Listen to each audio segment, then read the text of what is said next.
Assalamualaikum warahmatullahi wabarakatuh. Perkenalkan, nama saya Rizal Gunawan, mahasiswa Fakultas Hukum Universitas Surya Kencana semester 2. Saya di sini akan mereview materi pertemuan ke-14, yaitu yang berjudul Alasan Penghapus Pidana bagian ketiga.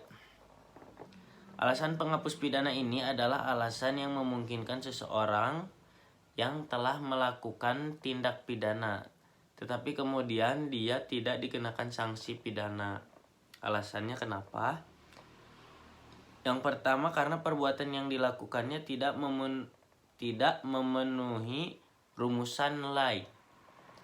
Yang kedua, orang tersebut tidak dapat dipertanggungjawabkan oleh karena itu alasan penghapus pidana ini dapat terjadi karena tidak adanya perbuatan melawan hukum atau tidak ada perbuatan bersifat melawan hukum. Kedua adalah tidak adanya kesalahan atas berdasarkan itulah kemudian ilmu hukum pidana membedakan alasan dalam dua bagian besar, yaitu alasan pembenar dan alasan pemaaf. Alasan pembenar adalah alasan yang meniadakan sifat melawan hukumnya. Artinya perbuatan yang dilakukan oleh pelaku itu bukan dibenarkan, tetapi perbuatannya seolah-olah dibenarkan sehingga tidak masuk dalam sejarah melawan hukum. Alasan ini kemudian dibenarkan. A. Terbagi menjadi 4 bagian alasan pembenar hukum. Yang pertama ada daya paksa, pasal 48. Yang kedua ada bela paksa, pasal 49. Yang ketiga ada melaksanakan pemerintah jabatan, pasal 51. Yang keempat ada melaksanakan perintah undang-undang, pasal 50. Alasan pembenar khusus adalah terdiri dari dokter dan para saksi atau para wasit yang menghadiri perkelahian tanding. Kita tahu perkelahian tanding ini tidak boleh karena sudah dihapuskan oleh undang-undang, tetapi kalau perkelahian tanding itu dengan alasan untuk olahraga, itu diperbolehkan. Alasan yang menyimpang namanya volut injuria. Artinya pertandingan atau perang tanding perkelahian diperbolehkan asal ada wasit atau ada saksi dan ada dokternya. Inilah biasa terjadi di dalam pertandingan yang seolah-olah seperti perkelahian tetapi dalam kategori olahraga. Contohnya MMA. Berikutnya, pencemaran demi kepentingan umum karena terpaksa. Pencemaran atau penistaan itu diatur dalam pasal 310 dan seterusnya. Ini masuk dalam delik aduan orang, bisa dibenarkan dia melakukan penistaan atau memang orang itu untuk kepentingan umum. Kalau untuk kepentingan pribadi tidak boleh.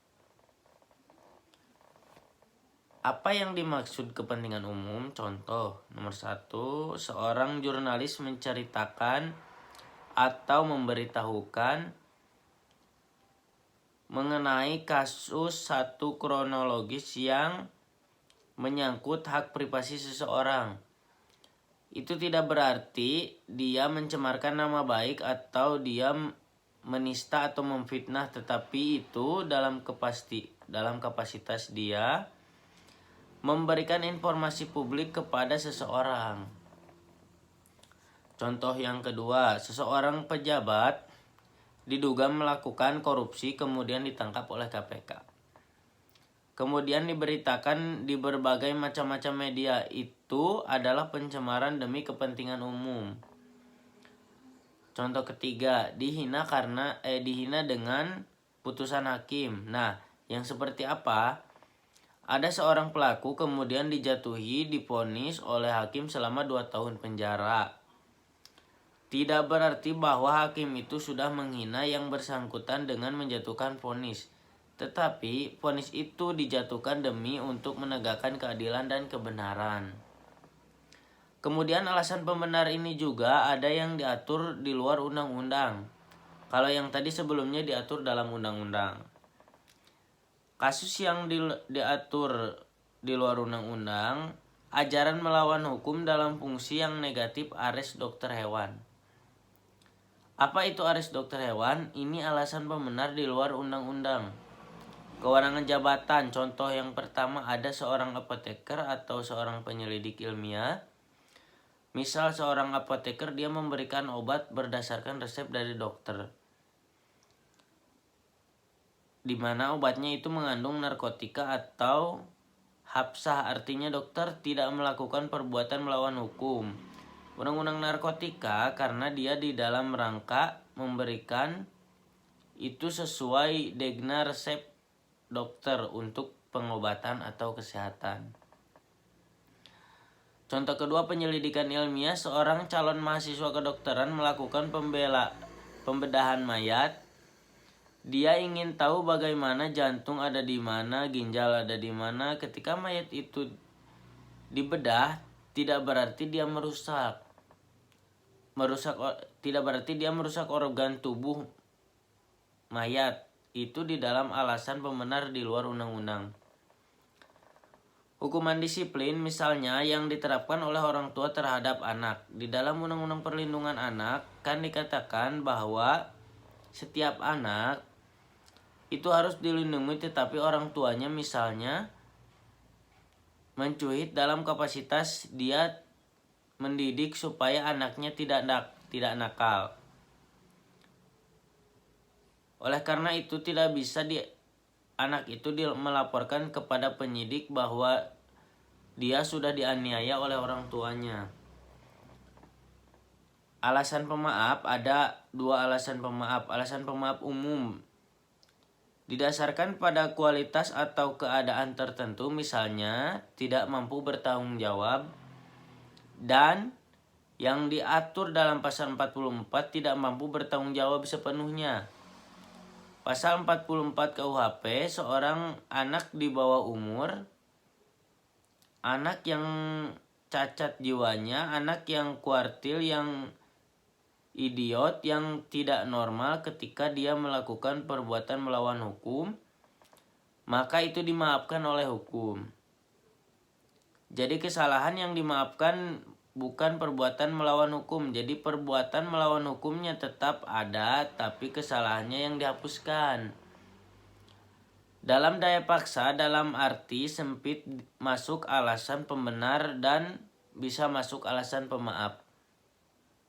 Alasan pembenarnya adalah dalam arti khusus, tetapi kalau alasan pemaaf dalam arti yang sempit. Bela paksa yang melampaui batas bela paksa itu diatur dalam pasal 49 kalau alasan pembenar 49 ayat 1 tetap alasannya pemaaf.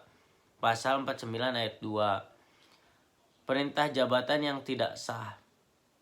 Alasan pemaaf khusus yaitu mempersiapkan dan memperlancar perubahan ketatanegaraan. Yang pertama, mempersiapkan dan memperlancar perubahan ketatanegaraan. Ketika orang mau melakukan kampanye, tim sukses melakukan persiapan kampanye tidak berarti dalam kapasitas dia subversi, tetapi dalam rangka untuk mempersiapkan dan memperlancar perubahan ketatanegaraan dalam rangka pilkada, pilpres, dan sebagainya. Pembujukan kembali yang gagal. Tidak melaporkan kepada yang berwajib apabila ada orang yang ingin melakukan kejahatan. Perbuatan pencurian antar suami istri ini alasan pemaaf khusus karena tidak mungkin dalam satu keluarga ada suami istri saling mencuri.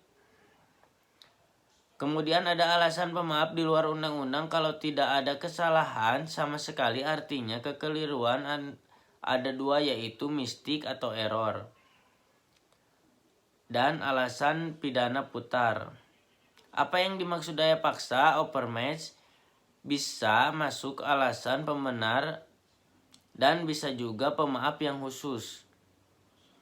Bela paksa ini atau daya paksa ini atau overmatch diatur dalam pasal 48. Syarat atau pengertian daya paksa itu artinya setiap kekuatan atau setiap paksaan atau setiap tekanan yang tidak dapat ditahan itu namanya daya paksa.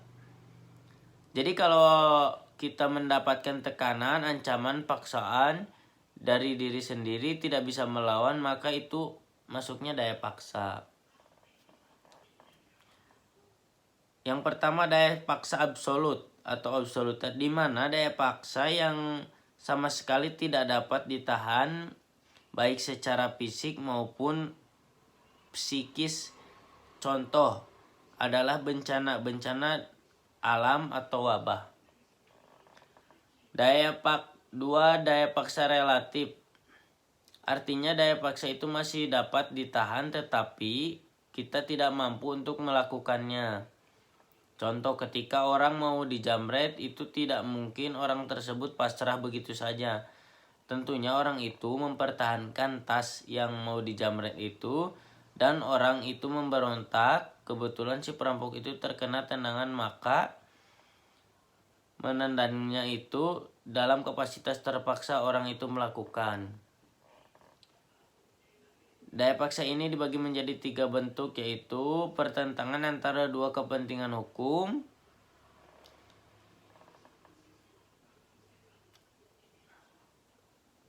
pertentangan antara kepentingan hukum dengan kewajiban hukum, pertentangan antara dua kewajiban hukum.